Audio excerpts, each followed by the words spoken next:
Africa's super rich, but they don't have complicated systems. So what happens there is that they discover cobalt.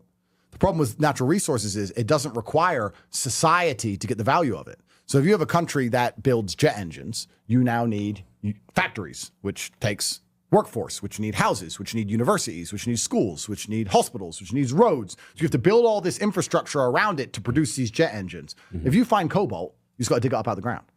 So Africa's problem is that it's so rich, they don't have these complicated structures. So what happens is they find cobalt, the dictator gets a deal from outside, usually the West, to get money into his pocket. They send a few soldiers and a few kids to go dig it up. They take all the cobalt out. It goes straight to the West. The dictator gets rich. None of the African people get rich. None of the African nation gets rich. They don't build anything. And the cobalt's gone. West is rich. Dictator goes to Dubai. Boom, done. So Africa's biggest problem is that it's actually so rich in resources that it's held back by how many things it has. If it didn't have any resources, they could build things and put it all together and start building jet engines, but they don't because they're like, look, we found something interesting here. Dictator gets rich, few of the elites get rich, and the average person gets fucked.